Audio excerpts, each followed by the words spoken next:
श्री शिवलीला अमृत कथासार अध्याय 7. भद्रायुची कथा व शिवयोगीचा उपदेश. हे विश्वनाथा, तुझ्या लीला अगाध आहेत. 6व्या अध्यायामध्ये तू सिमिंतिनीचे आख्यान सांगितलेस. तू श्रीधर स्वामींना निमित्त केलेस आणि त्यांच्या वाणीतून तूच आपले गुणवर्णन केलेस. व्यास रूपाने तू अवतीर्ण झालास आणि स्वतःला मूर्त रूप दिलेस. आपल्या भक्तांच्या पाप नाहीशा करणाऱ्या अनेक कथा तूच सांगितल्यास. आता आणखी एका कथेचे श्रवण करावे. आता पुरातन कालाची कथा सांगत आहे. विदर्भ देशामध्ये वेदमित्र नावाचा एक ब्राह्मण राहत होता. तो अतिशय विद्वान होता. त्याने अनेक ग्रंथाचा अभ्यास केला होता. त्याला एक मित्र लाभला होता. त्याचे नाव सारस्वत होते. त्यानेही अनेक धर्मग्रंथाचा अभ्यास केला होता. त्याची श्रेष्ठ बुद्धी होती. दोघांची खूप मैत्री होती. दोघांनाही एक एक मुलगा होता. वेदमित्राच्या मुलाचे नाव होते सुमेधा आणि सारस्वताच्या मुलाचे नाव होते सोमवंत. वेदमित्र आणि सारस्वत हे जसे परममित्र होते, त्याचप्रमाणे त्यांची मुलेही परममित्र होती. ते एकत्र बसून अभ्यास करत होते, खेळ खेळत होते. बघता बघता 16 वर्षे निघून गेली. सुमेधा आणि सोमवंत यांची विद्या पूर्ण झाली. दोघांनी अनेक धर्मग्रंथाचा अभ्यास केला. अनेक ग्रंथ त्यांचे तोंडपाठ झाले होते. संहिता, पदक्रम, आरण्यक, ब्राह्मण, छंद, निघंटू, ज्योतिषकल्प, व्याकरण वगैरे सर्व विषयात दोघांनीही चांगलेच प्रभुत्व मिळविले होते. त्यांच्या विद्येचा पाया पक्का झाला होता. शास्त्रशुद्ध सिद्धांताची माहिती झाल्यामुळे त्यांना आता कोणताही विषय अवघड वाटत नव्हता. एके दिवशी वेदमित्र आणि सारस्वत आपापसात बोलत होते. त्यांनी आपल्या मुलांच्या प्रगतीचा विचार केला. मुलांच्या ज्ञानाचा उपयोग समाजाला झाला पाहिजे असे ठरवले. त्यांनी मुलांना बोलावून घेतले आणि सांगितले, मुलांनो, तुम्ही एकाग्रतेने अभ्यास केला, अनेक विद्या प्राप्त केल्या. आता राजाला प्रत्यक्ष भेटा. आपण प्राप्त केलेले ज्ञान राजासमोर प्रकट करा. राजाची कृपा प्राप्त करून घ्या. विद्येच्या आधारावरती भरपूर संपत्ती मिळवा. एखादी उत्तम वधू पाहून तुमचा विवाह संपन्न करू.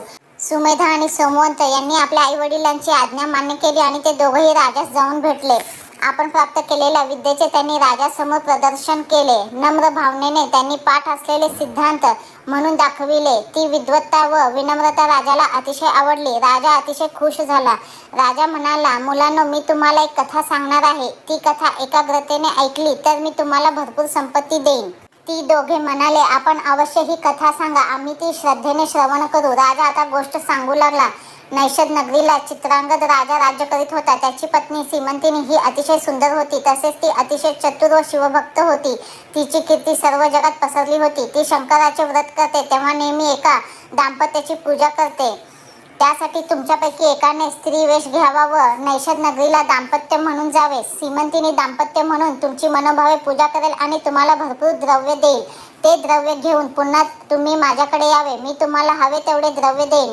ही राजाज्ञा आहे, तेव्हा मोडू नये, कारण आपले माता पिता गुरु आणि राजा यांची आज्ञा मोडू नये असे शास्त्रात सांगितले आहेच व ते आपणास माहीत आहेच. राजाचे हे बोलणे ऐकताच ते दोघेही कुमार एकदम म्हणाले, महाराज, आपण आम्हाला अशी निंद गोष्ट करायला सांगू नका, कारण एखाद्या पुरुषाने स्त्रीचा वेश धारण केला आहे असे लक्षात येताच सच्चैल स्नान करावे असे शास्त्रात सांगितले आहे. हे दृश्य पाहणाऱ्याचा ताबडतोब अधपात होतो. शिवाय जो पुरुष स्त्रीचा वेश घेतो तो जन्मोजन्मी स्त्री म्हणूनच जन्माला येतो. तरी असले हे निंदकर्म करायला आम्हाला लावू नका. निंदकर्म करून मिळवलेले धन आम्हास नको.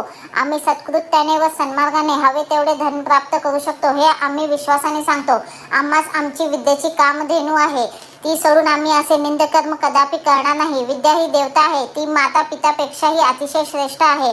आपण कोणत्याही संकटात असता विद्याच आपणाला सोडविते. प्रवासात ही उपयोगी पडते. विद्येशिवाय मानव म्हणजे पशुच नव्हे, कोरडा पाषाणच आहे. तो जिवंत नसून मेलेला आहे. त्याने या पृथ्वीवर जन्म घेऊन आईला उगाचच त्रास दिला. त्याचे तोंडही कधी पाहू नये असे आपल्या शास्त्रात देखील सांगितले आहे. अशा प्रकारे सुमेधा आणि सोमवंताने राजाला अनेक प्रकारे समजावून सांगितले, परंतु राजाज्ञा व राजहट्ट यामुळे काही उपाय चालेना.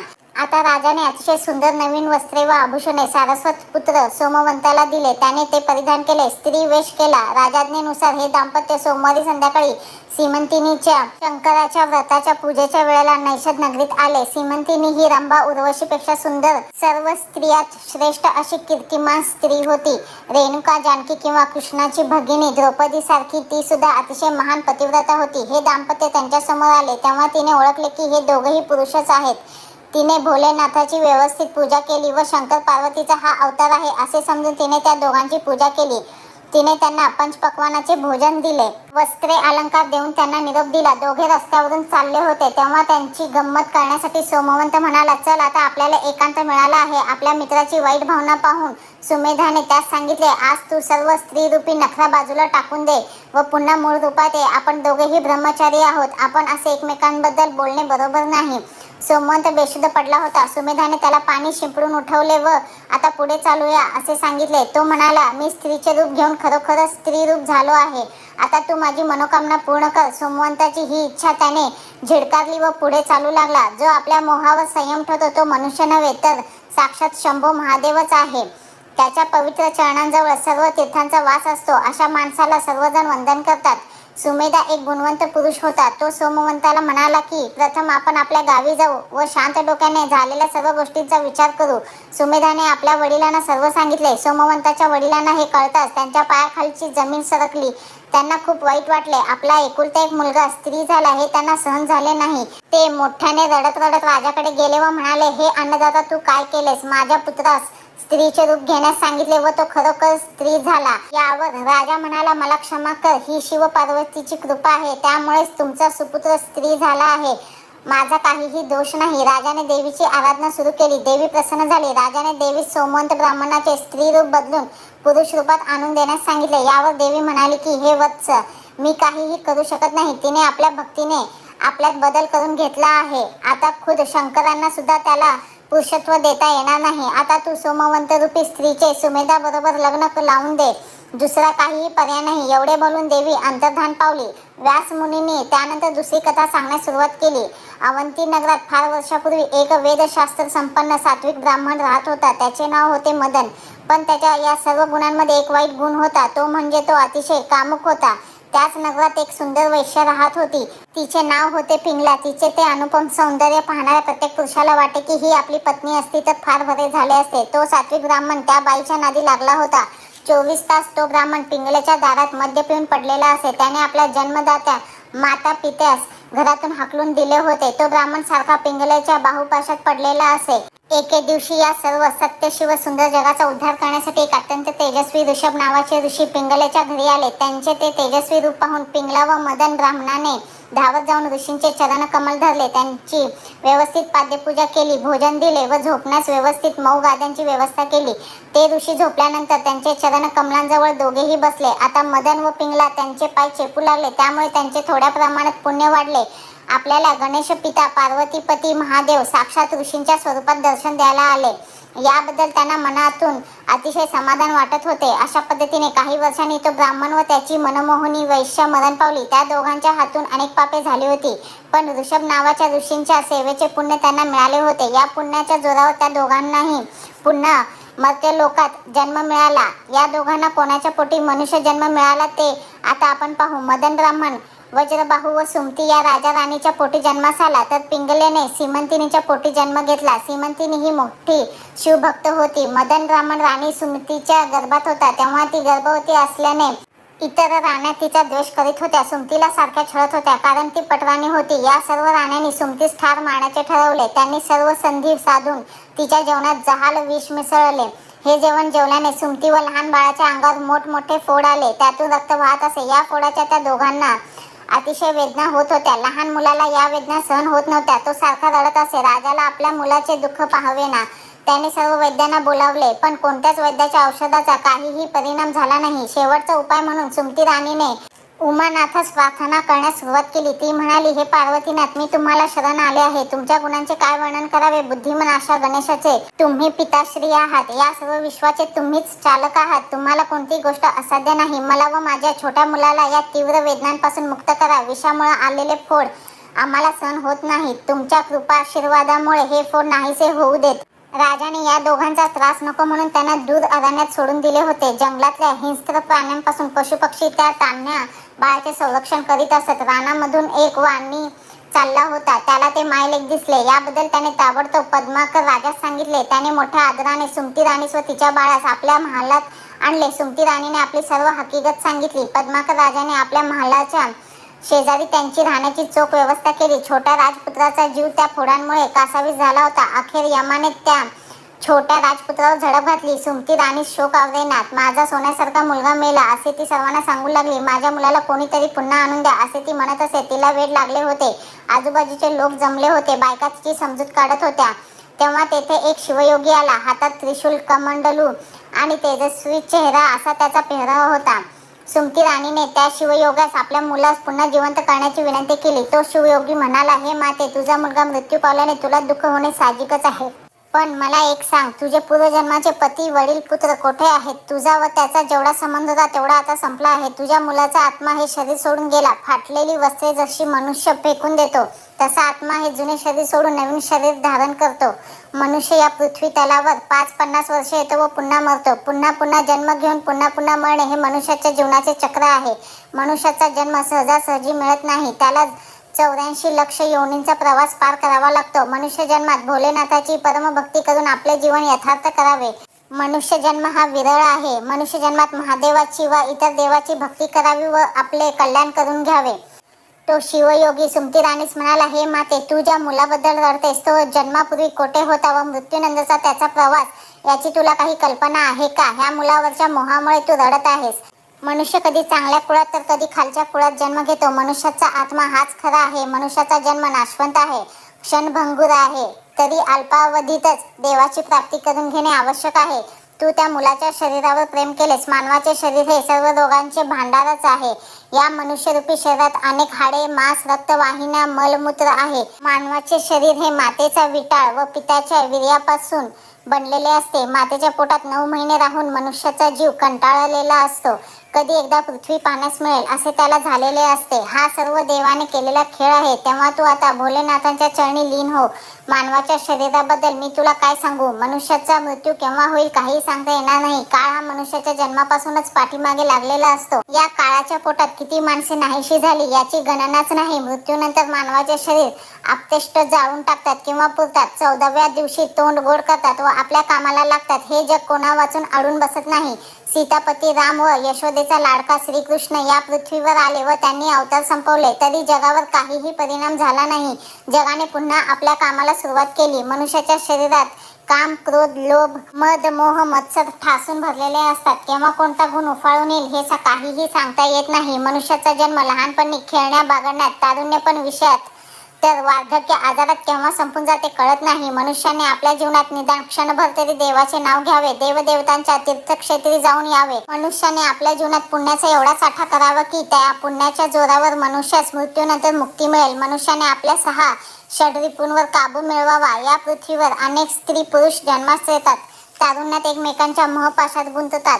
मुलांची निर्मिती करतात व जगातून निघून जातात. हे क्षणभर सुद्धा महादेवाचे स्मरण करत नाहीत. प्रपंच हा सर्व मायेचा खेळ आहे. या मायेच्या 2 बाजू असतात. एक जीव व दुसरा शिव. शिव हा नेहमी सावध असतो. जीव हा मोहपाशात अडकलेला असतो व जन्म मृत्यू चक्रामध्ये फिरत असतो. जो मनुष्य महादेवाला मनोभावे शरण जातो तोच फक्त विषयाच्या बलदंड बाहुपाशातून सुटू शकेल. शिवयोगाच्या तोंडून हे सर्व आख्यान ऐकल्यानंतर सुमती राणीने त्याला साष्टांग नमस्कार केला. ती म्हणाली, आपण दुसरे कोणीही नसून देवादिदेव महादेवच आहात. तुम्हाला कोटी कोटी प्रणाम. आपण आता मूळ रूपात दर्शन द्यावे अशी तिने त्या शिवयोगास विनंती केली. शंकर मूळ रूपात आले. त्यांनी तिच्या लाडक्या पुत्रास जिवंत केले व सुमतीच्या अंगावरचे सर्व घाणेरडे फोड नाहीसे केले व तिला म्हणाले की, हे वत्से, तू व तुझा मुलगा उरलेले सर्व आयुष्य माझ्या चरणी अर्पण कर. पद्माकर राजा हर्षित झाला. आपल्या सुने पुत्रापेक्षा सुमतीपुत्र भद्रायूवर त्याचे ज्यादा प्रेम होते. तो नित्याने त्याचे कोड कौतुक करीत असे. राजा पद्माकरने आपला पुत्र सुने आणि सुमतीपुत्र भद्रायू यांचा व्रतबंध केला. दोघांना सारख्या प्रकारचे अलंकार घातले, उत्तम पोशाख घातले, एकाच गुरुकडून सारखेच शिक्षण दिले. भद्रायू आपल्या आईची सेवा करत होता. एके दिवशी अचानक पूर्वीचा शिवयोगी सुमतीच्या घरी आला. त्याचे स्वागत करण्यासाठी सुमती आणि भद्रायू धावत पळत बाहेर आले. त्यांच्या डोळ्यातून आनंदाश्रू ओघळू लागले. त्यांनी परमश्रद्धेने षोडशोपचारे शिवयोगीची पूजा केली. त्यांना प्रदक्षिणा घातली.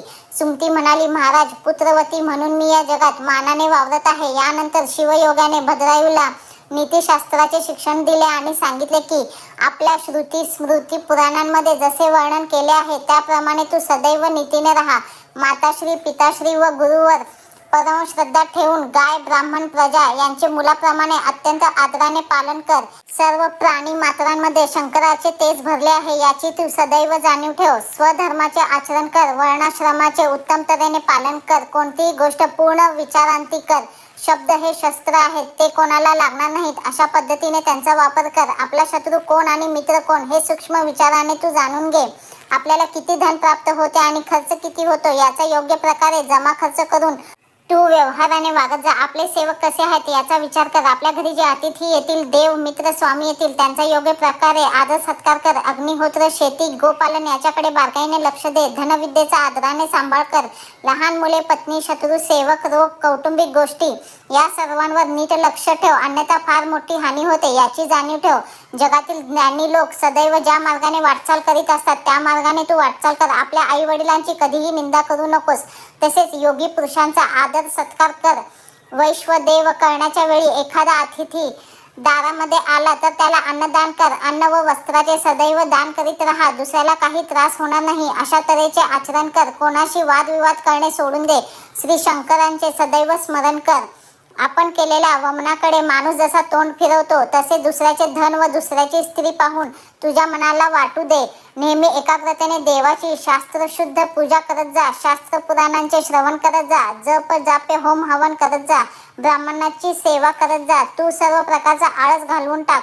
नित्यनेमाने शिवगुणांचे श्रवण मनन चिंतन करीत जा. आपल्या पत्नीवरती खूप प्रेम करत जा. पत्नीसह विषय सुखाचा उपभोग घे, परंतु परस्त्रीचा विचार मनात सुद्धा आणू नको. शत्रूला अवश्य शिक्षा कर, परंतु साधू संतांच्या ठिकाणी नम्रपणाचा भाव ठेव. कोणाचाही मत्सर करू नकोस. दुर्जनांना आपली शक्ती दाखव. आपल्या सामर्थ्याची त्यांना ओळख करून दे, परंतु सज्जनांना नेहमी नमस्कार कर.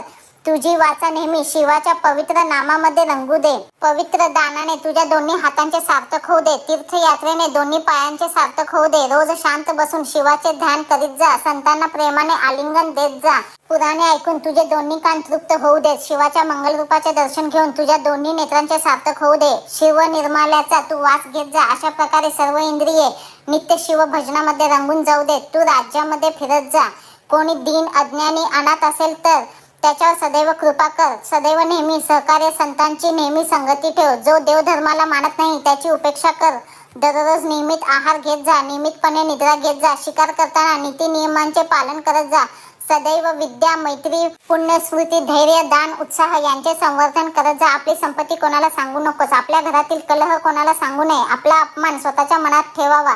दुष्ट, नास्तिक, अतिशय धूर्त, चोर लोकांना दरबारामध्ये कधी ठेवत जाऊ नकोस. धर्माविरुद्ध आचरण करणाऱ्या लोकांचे तोंड सुद्धा पाहू नकोस. आपली पत्नी, पैसा आणि मुलगा यांच्यामध्ये अतिशय आसक्तीने गुंतू नकोस. संसार करूनही संसारातून अलिप्त राहा. आपल्या नातेवाईकांबद्दल प्रेम ठेवत जा. कोणत्याही विषयाची सदैव आसक्ती ठेवू नकोस. अंगावर सदैव रुद्राक्ष धारण करत जा. रुद्राक्षाच्या माळा डोक्यावर, गळ्यात, दंडात सर्वत्र बांधत जा. कोणत्याही परिस्थितीत शिवाची आराधना बंद करू नये. आपल्या संपूर्ण अंगाला भस्म लावत जा, म्हणजे रणांगणामध्ये शत्रूची भीती राहणार नाही. मृत्यूवर विजय मिळविण्यासाठी मृत्युंजय मंत्र म्हणत जा. सोमवार व्रत, शिवरात्र व्रत, प्रदोष व्रत यांचे नेहमी आचरण करीत जा. शंकरांचे, विष्णूचे जेथे कीर्तन चालू असेल तेथे जाऊन प्रेम भक्तीने श्रवण करत जा. ग्रहणाच्या काळामध्ये भोजन करू नकोस. व्यतिपात, संक्रमण, महापर्व, कुयोग, श्राद्ध दिवस अशा वेळी वैयक्तिक सुखाची अपेक्षा करू नकोस. अपात्र दान दिले तर दारिद्र्य वाढते. खोल डोहात उडी टाकू नकोस. श्रेष्ठ पुरुषांबरोबर वैर धरू नकोस. बलवानाबरोबर स्पर्धा करू नकोस. सुवर्णाच्या अंगठ्यांनी हाताची शोभा वाढत नाही तर ती दानाने वाढते. वेगवेगळ्या प्रकारची कुंडले धारण करून कानांची शोभा वाढत नाही, परंतु शिवनामाचे श्रवण करून कानांची शोभा वाढते. ज्याचे बोलणे अतिशय गोड आहे, ज्याची पत्नी दिसायला सुरेख व पतिव्रता आहे, तो अतिशय श्रीमंत आहे. कोणतीही विपत्ती आली तरी धैर्य सोडू नको. युद्धामध्ये पराक्रम करावा. जेथे शिवलिंगाची पूजा होत नसेल तेथे जाऊन पूजा करावी. ब्राह्मणांचा कधी द्वेष करू नये. संतांचा सहवास कधी सोडू नये. कोणावर उगाच रागू नये. दुसऱ्यावर ओरडू नये. सदैव चांगली कर्मे करीत राहणारा तो शंकराचा खरा भक्त असतो, हे पक्के लक्षात ठेव. पृथ्वीवर चमचम चमकणारी अनेक रत्ने आहेत, पण ती रत्ने खोटी आहेत. या पृथ्वीवर 4च खरी रत्ने आहेत. आपण खातो ते अन्न, पितो ते पाणी, बोलत असलेली वाणी आणि औदार्य. कोणाचेही कधी उणे काढू नये आणि मर्मावर बोट ठेवू नये. श्रेष्ठ मंडळीचे नेहमी आशीर्वाद घ्यावेत. कोणत्याही परिस्थितीत स्वधर्म सोडू नये. पूर्वीचा शत्रू मित्र जरी झाला तरी त्याच्यावर विश्वास ठेवू नये. पोटच्या मुलाप्रमाणे प्रजेचे पालन करावे. गुरु आणि देव एकच आहेत याची जाणीव ठेवावी. संपत्ती आणि विद्येचा गर्व कधी ठेवू नये. माणसाची खरी शोभा म्हणजे त्याचे स्वरूप. स्वरूपाचा खरा अलंकार म्हणजे त्याचे सद्गुण. गुणांचे अलंकार म्हणजे ज्ञान. ज्ञानाचे भूषण म्हणजे केलेली क्षमा आणि शांती. हे कायमचे लक्षात ठेव. कुल, शील, विद्या, संपत्ती, राज्य, तप आणि तारुण्य या गोष्टीचा कधीही अहंकार बाळगू नकोस. शिवयोगाने अशा प्रकारे भद्रायूला उपदेशाचे अमृतपान करविले. जो कोणी शिवयोगाने केलेल्या उपदेशाप्रमाणे वागेल त्याला सर्व प्रकारचे सुख प्राप्त होईल. या अध्यायामध्ये प्रत्यक्ष शिवशंकराचे वास्तव्य आहे. या अध्यायाचे पारायण करणे म्हणजे शंकरांना प्रदक्षिणा घालण्यासारखे आहे. जो नित्य नियमाने याचे पारायण करेल तो जीवनामध्ये यशस्वी होईल. ही कथा म्हणजे हिमालय पर्वत आहे. भक्ती ही त्याची कन्या महाशक्ती पार्वती आहे. या पार्वतीचे पाणीग्रहण करून शंकरांनी येथे वास्तव्य केले आहे. पुढील कथेत शिवयोगी भद्रायूवर कृपेचा वर्षाव करतील. ती कथा आपण ऐकूया. अध्याय 7 समाप्त.